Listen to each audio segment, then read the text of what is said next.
All right, so the current BPD Girly of the Month, Jake Doolittle, a couple days ago, he made a video trying to cancel, expose, extort pretty much every YouTuber, especially ones that he knows or has worked with in the past, for not donating to his nonprofit Never Stop, which gives $500 once a month to one person for like medical needs or like expenses they have while going through a medical issue for like undiagnosed or people who are diagnosed. And it's important to him because he has chronic Lyme and something that he grew up with as a child, was constantly having health issues, had a hard time getting a diagnosis. He has had a hard life. And so, this charity is something that he started that is important to him, apparently. But the weird thing to me is that he states that his nonprofit is fully funded for the next 12 months. So it's just weird that that the video was just very weird. And to me, it seems more like it was a way for him to vent his frustration with all the backlash that he's received over the past year for trying to cancel Ethan Klein, as well as like he just like says L after L that he's received over the past several months of people distancing themselves from him, like taking down all the videos that they've made with him, or saying that they just don't feel comfortable associating with him.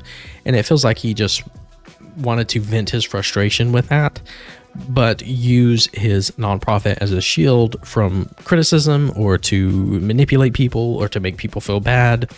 And it did not work. He then did a follow-up live stream while in the hospital, scheduling an appointment for knee surgery, his 12th or 13th knee surgery. He didn't even know which one. And it was also very bad. Did not take responsibility for anything. But 17 hours ago, he posted a 25 minute long video, the title of which is Addressing Everything. So let's see what he has to say and see if he's learned anything. Hello, everyone. My last video sucked. And the following live stream of me in the hospital trying to see what my audience thought of the video and if everybody hated me was also a really stupid fucking decision. I want it to be known that that live stream was not a response to the videos made. At the time, there was one video made about me, and I went live against my fiance's wishes. She was texting. I think Turkey Tom was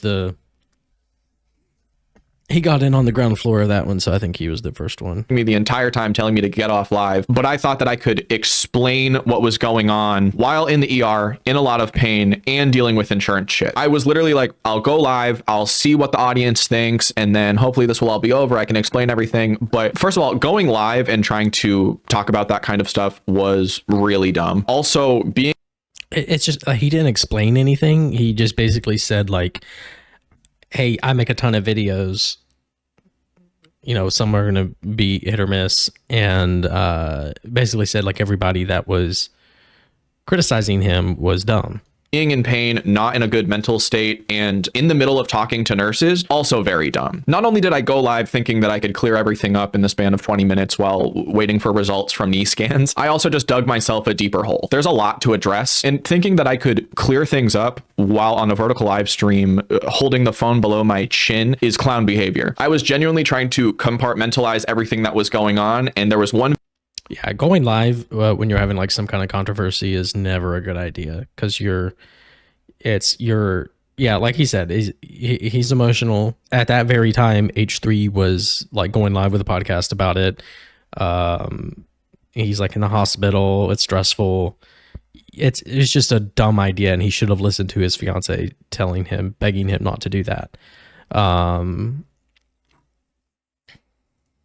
Yeah, typically you want to kind of like take in all the criticism, figure out what's, valid, figure out where you went wrong, and then put out like a thoughtful response if you feel that one is needed. And I think one definitely is needed here, but I just don't think that he is ever going to change enough to like put out like a good response. I think like a lot of his audience will be good with it, but video that was made and H3 was going live, and I was like, okay, so if I address this, then there's nothing to talk about, everything's all good, and then I can focus on my health. And in reality, while in the hospital live streaming and getting results like that, it only made things worse. So this, I guess, is my response to everything that's been said. I want to start out by saying the video that I posted, I was very upset recording that. The attitude and the tone, everything was bad. I came across as annoying, and to me, like, he said that there was like 40 minutes of content that got edited down to 15 minutes or so. And like,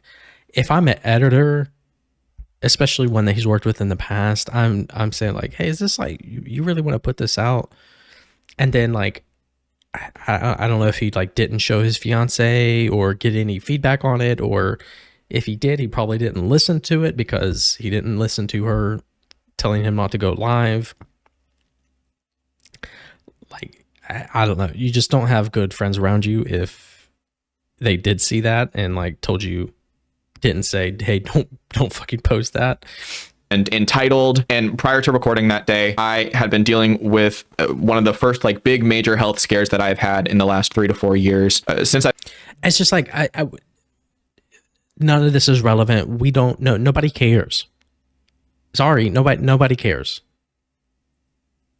It just like, it happens often enough where he does something bad and then falls back on like, oh, I'm having like really bad health issues right now. Like, it just comes off very manipulative, and people are not going to have sympathy for that. Just don't bring that up. I've started YouTube, my health has been somewhat okay. I've only had 1 or 2 surgeries in the last 3 to 4 years, whereas prior to that, there was a lot more and a lot more doctor appointments, and I felt much worse. I was kind of riding a high of feeling okay. And then I started to get pains that mimicked a lot of what I felt prior to the first round of my surgeries. So I was on the phone with my surgeon and insurance trying to get an MRI approved, but it wasn't able to be approved because I needed an x-ray first. I recorded that video with no notes or preparation. It was 45 minutes as a raw file, and I sent that off to be edited and thumbnailed. It came back as 15 minutes, and I dragged and dropped it into YouTube Studio, attached the thumbnail, and said, fuck it, which was probably one of the worst choices I could have made. But I think that's kind of where my mind was at the time. I had also been declined for disability insurance because since I'm self-employed, I don't meet the requirements of... It's just like this doesn't help anything, especially his nonprofit. It's like, if you have this poor judgment, like, why would I give money to your nonprofit? Why would I trust you to properly handle that money or manage a charity? Of disability insurance, because it would be like trying to get coverage for a house in the middle of the ocean, trying to get like flooding insurance. That also added to my stress, because if I end up going through another period of time where I'm very sick, I don't have any sort of backup plan. I had no topics to talk about. I had just watched a video of a YouTuber talking to the camera and ranting about like things that he was passionate about. And I was like, fuck it, I'm going to do that. And I'm upset and I'm scared and I'm frustrated with everything that's going on in my personal life. So who cares? Especially since it... Like, that's like relatable. And it would be one thing if he had like was doing like live streaming and said some stuff that he shouldn't have said, or like went off on a tangent that he shouldn't have gone off of. But he this was premeditated. And so like all of this doesn't excuse any of that. It's not really a good excuse for like, if, live streaming stuff, but it's more understandable. Like if you're, live streaming is just like a different beast sometimes. But like, you saw someone else doing something like that, and you're like, I'm going to do that. And sure, no notes, but still premeditated. You knew what you wanted to rant about. You did it. You sent that off to an editor to edit down. They give you back 15 minutes. If he just like dragged and dropped it directly over to YouTube and didn't like look at it, surely he looked at the edit. Yeah, it's just not like going through a rough time in life. It's not a good excuse to threaten and extort your friends and threaten to expose them for not liking you, but for, ostensibly for not donating to your charity. That's insane. It was a complete throwaway video. There's a lot of the stuff that I was saying in that I still stand by, where, you know, I want never stop to work. Like, all the basics of it are still very true. But then in my anger, I would say things like, if after a month nobody ends up donating, then I'm going to have to talk about the people who have declined to donate. And that's fucking stupid. That was me trying to be like, this is how hard I'm trying to make things work. And in reality, it came across as, you know, I have a bunch of rich people who I know. Why don't they give my charity money? I haven't been happy with the way. It's like, I hate when he does this. He does this every time. He talks about how it comes across versus what he actually did. What he actually did was say, I have a lot of friends who have a lot of money, and not even friends really, like just passing professional acquaintances that he's talked to like 1 or 2 times, or who has DM'd with here and there. But some of them like were like people that he had built somewhat of a friendship with, and was threatening to expose them for not giving him money. And like, it's fine for him to want his nonprofit to work, but that's on him. That's 100% on him. And it seems like he's making it work. He has it fully funded for a year. That's great. And so like the whole video is just, it's not about like how he's making it like, my intention was just like, I really want my nonprofit to work. And it just came across like I was, you know, flexing all the rich people that I knew and wanted them to give me money. But that's not my intention.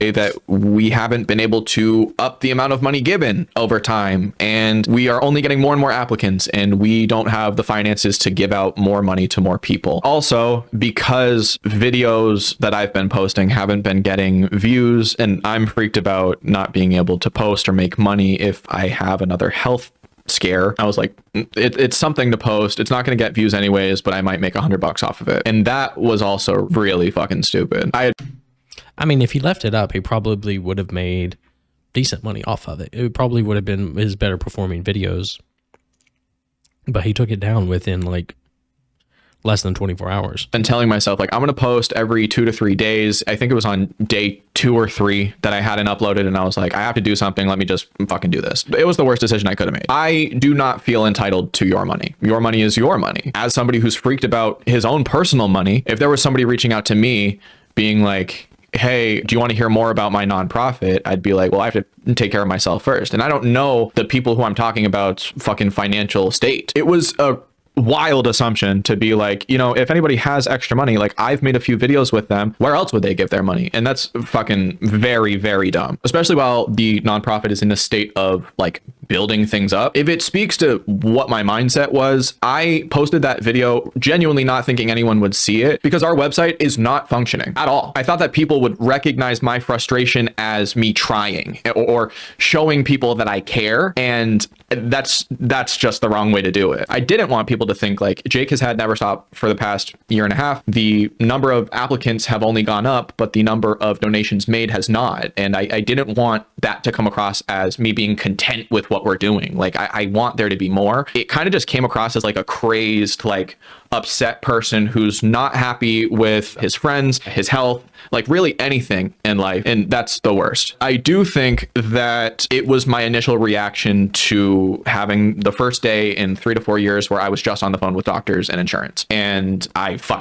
mean, good God, I could have just waited a day to record. I also didn't think that would get views or attention because I made statements in that video that needed context that I didn't give. Like I assumed that he assumed that because he didn't name names, but threatened to name names, that it wouldn't get views. Like, this is just so hard to believe.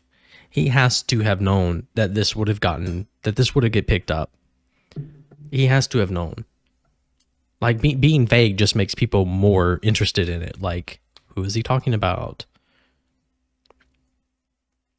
This feels like very disingenuous. Like, he does not understand, once again, what he did wrong, or how to apologize for it. That this was going to be to my core audience. Nobody who I was talking about would see it. It wouldn't be a big deal. And then now it's a whole thing. I said that no nonprofit gives directly to people like we do or something like that. And so my core audience knows that in previous videos, I've talked about, like, I think it's really cool that we're able to give money through PayPal and have it in the recipient's pockets within seconds. But without context, that's me saying no other nonprofit does what we do. We're the best while we're giving 500. I mean, it doesn't make any sense. I also said something like no other YouTuber is posting as much as I am or something. First of all, that's just completely false. With context, I was trying to be like, all of my mutuals who I've been friends with for a while, I mean, they upload, like, basically they upload once a month and I'm working so hard. But like in reality, these.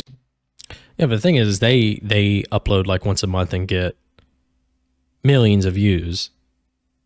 And he uploads like multiple times a week and gets like less than 100K views, which is not bad. You know, I mean, do what you gotta do. But like, I feel like a lot of those people put more time, effort, energy, and quality into their once a month, once a week videos than he's putting into his, you know, reaction slop, several videos a week content, which is like nothing inherently wrong with that. It's just not everybody's cup of tea. And some people, right, can make content like that and perform very, very well because they're just very entertaining or they have unique points of view. You know, like Asmongold, he puts out so much content and it's all like reaction slop content. But, you know, I don't really care for much of his opinions or points of views, but you know, it's not like a lot of it's unique and entertaining, and so people enjoy watching it. Same thing with like Charlie, who's critical.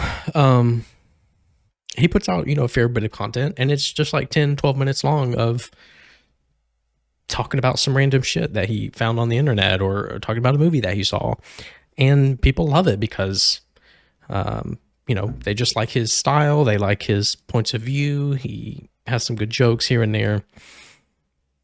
Jake is just not, it just doesn't have like the wide appeal that a lot of other content creators have. And that's fine. Like the majority of YouTubers don't have wide appeal to a large audience. You know, you have to find your niche little audience, and that's okay.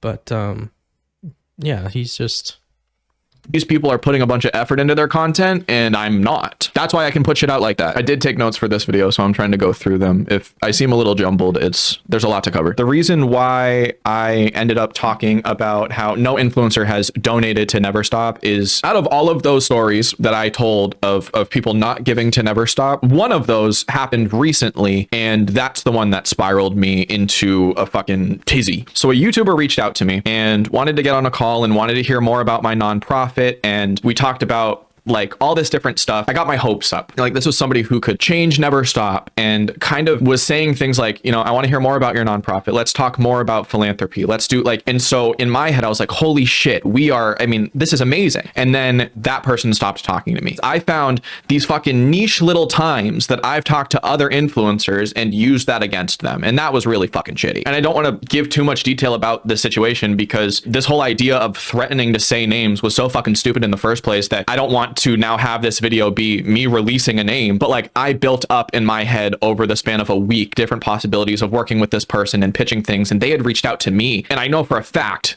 that I put too much like pressure on that whole situation. I don't think I believe that. If you look at the last video I made on this, going over the previous lore from Jake Doolittle, looking like behind the scenes of how he talks to other creators is very pushy, it's very clingy, it's very annoying, and it's like the kind of interactions where people would be totally justified in just ghosting him and blocking him, honestly. And so like he just really has no one to blame but himself for that. And like it's on him to either fund his nonprofit himself or to bring in funding for that. and it seems like he's bad at it. And so like he just has nobody to blame but himself. I think that anybody is obligated to give me money. It is all out of me just being frustrated that things aren't going as well as I'd like them to be. I'm not making enough money to really change anything with the outcome of Never Stop. And I started to find like situations where I was like, oh, well, that person I spoke. And the thing is though, like everything that he's doing is a privilege. Like to have almost 300,000 subscribers is a privilege. To be able to, you know, make a full-time income off of YouTube is a privilege. To be able on top of that to have a nonprofit for a cause that you care about is a privilege. It's a privilege. And so like he for like 2 years after the nonprofit is founded, to be able to be fully funded for the next year, that's like he should be content with that. It's okay to want to grow in the future, but like right now, obviously, it's not going to happen. Right? So like just the fact that you can give a family, give an individual $500 every month is more than most people can do. And that's amazing. That is amazing. That's cool. That's really cool. So like just be content with that. And focus on your content, focusing on building up your platform, because that's going to in turn build up the nonprofit. And also like learn how to pitch better, learn how to be a better salesman. That's a lot of what, you know, fundraising for nonprofits is. Learn how to be more social. Learn how to network better. If you want to, you know, have other people join you in your nonprofit. Like people don't even want to make videos with him, much less donate money to him. So like that's where you got to work on. Spoke to a few times and they didn't give me money, so I could use that to back up my claim and argument that people should give me money. And I apologize for making people feel pressured and like hinting at outing people who didn't fucking donate. Again, I've been taking notes for like 2 days trying to get everything in order, but now that I'm reading this back, everything's not in order. So I made 3 copyright strikes after that video. The only videos that I Okay, so he's addressing that. Copyright striked were pure re-uploads to YouTube with no commentary over it. There's a lot of people who think that I have been copyright striking critical videos of me. I am So he did copyright Rob's Media Archive for it was just a straight re-upload because he deleted that. I think I see both sides. I think that there is value in archive media. People, you know, he does a lot to archive kind of lost media, and I think that's important. And it's the only way a lot of people were able to see or react to that video. At the same time, though, I kind of understand Jake's point of view. But to me, though, like you have the option to strike it, or not to strike it, but to to put a DMCA on it, but not to strike someone's channel and not to have it removed. And so like you can do it so where like they're not going to make any money off of it. I think that would have been the way to go. But yeah. Completely okay with critical videos. I watch a lot of them and they hurt my feelings, but like a lot of it's valid criticism. I will talk about the criticism that I think is completely unjust in a little bit, but when it comes to the copyright claims themselves, they were straight re-uploads of the live stream and my original video that I took down at like 11,000 views. I retracted one of the strikes on the re-uploads because the person emailed me and asked me to retract it. I also felt bad because this person created a new YouTube account to try to re-upload archives, and they had already gotten like over 2,000 subs off of an archive channel. My goal was not to ruin this person's channel, so I took back one of the strikes, and then I think they only have one standing for the next 90 days. And even if I am not mentally prepared to deal with commentary videos about me, I'm not going to take any action against that because I make commentary videos. I understand that that sucks. Now, I guess we'll talk about Never Stop's sort of behind the scenes funding and stuff. The way that Never Stop is structured, it is a 501c3 nonprofit organization out of the state of Maine. Here are some of the payments that we've sent out this year. Starting in October, here's 500 we did via PayPal, 129 that was for promotional materials for an event that we did did. This was a Walmart grant right here. These are just various payouts from Stripe and PayPal. Another Sticker Mule purchase. Staples was postcards.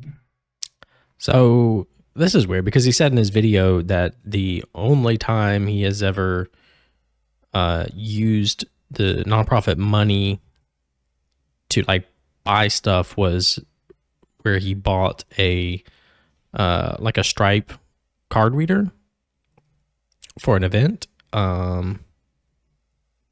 So I don't know exactly. I don't know if these purchases are done after that, but he certainly did not talk about those. So, which is not bad. Like obviously, like it's fine to use the nonprofit money to like, you know, like these are business purchases, business expenses, and like pamphlets that we handed out during this event. The only withdrawals are business expenses and the $500 a month. If there's any confusion with Never Stop Clothing and the Never Stop Fund, the way that I was told that we should structure everything is we take the Never Stop Clothing and the Never Stop Fund and separate them, because Never Stop Clothing, Jake Doolittle, my company, would take 10% of the profits and donate that to the Never Stop Fund. Two completely separate entities. Probably stupid as shit that they were the same names, but I had started Never Stop Clothing when I was 16 years old on Facebook, selling to my mom's friends just for proof. Look at this. Never Stop. Isn't that nice design? Jesus Christ. Liked by my fiance in 2018. Prior to YouTube, prior to everything. That was one of our later releases. There were other ones that I can't find. The Never Stop Fund was started because I had made the Never Stop Clothing brand and I wanted to give back to people who are going through the same thing that I once was. Never Stop Clothing was first. And then I liked the name Never Stop and started Never Stop Fund. I did Never Stop Clothing, so I made them two separate entities. And in retrospect, that's confusing as shit. And if I could do it over again, I would just have personal merchandise and the Never Stop Fund with maybe not the same name. But I thought since there were two different URLs, it would be better. I don't know. And I apologize for the confusion. On the upside though, since there's been so much confusion and so many questions, 100% of all of the profits from the Never Stop Clothing brand now go into the fund. And the reason why the websites are so fucky is because I am trying to merge two websites into one and still have the clothing brand, but also have the old website redirect to the new one. This is the Never Stop Fund application form. People were wondering about the security of this. When you upload your tax return or any proof of disability or food stamps or government programs, the file is only shared with my personal email, not the Google Workspace. I'm the only one who sees all of this. I absolutely want to address this website. This is the one that we're currently trying to rebuild. But as you can see, prior to the controversy, I literally was trying to figure out how to add pages to different Shopify tabs. And seeing the mistakes that I've made while trying to build up Never Stop on such a public platform is horrifying. So up until now, I feel like right? Like it seems like he's just not ready to grow in the way that he wants to. Like he's got some shit to do, to take care of, and it's not like it's like he's in a good place. He's fully funded, and so like again, it just yeah. Like obviously, I think he's kind of admitting that this was not so much about the nonprofit as him just being frustrated with some of the people that he was talking to. like all of the criticism has been very valid. I can take a lot of the jokes that people are making about my health. I also understand that it all seems insane. It all seems crazy. I get and also don't get why people don't understand it. I feel like it's people who have never experienced like strange autoimmune stuff who are like, there's no way he could have actually been this sick. Like that's what I dealt with my entire life. And I can sort of I have no reason to doubt like any of his diseases, anything like that. As someone who like dealt with like from a very young age, like severe major depressive disorder that wasn't diagnosed or treated until like my mid-20s. A lot of my life, especially early on, like the inside of my mind was like a living hell 24/7. And that's just like something that's invisible that like, I was very quiet about it. I didn't really talk to anybody about it. And so it is a hard thing when you are dealing with something that is invisible and people don't really take it that seriously, and they don't really know how bad it is. But at the same time, he very clearly has used his health issues many times in the past to manipulate people, and that there's not an excuse for that.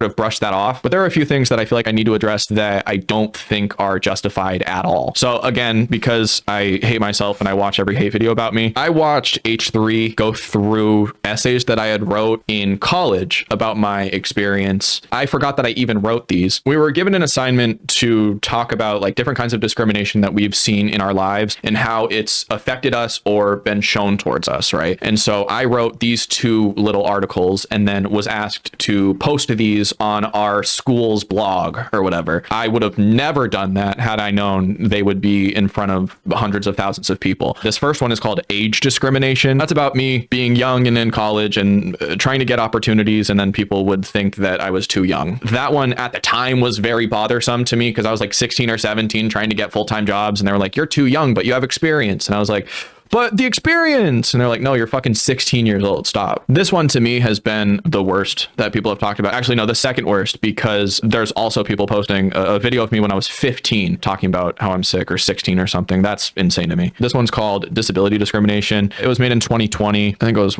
18, 19. And I talk about how I've been sick for the last 15 years. There's been a good amount of people who have been reading this and they're like, "I don't fucking believe it. I think it's stupid as shit. I don't think this even happened to you." And luckily enough for you, because you have made it so that I have to do this, I will show you all of the medical records that I have on hand and also scans of the inside of my knee proving to you that this has all actually happened.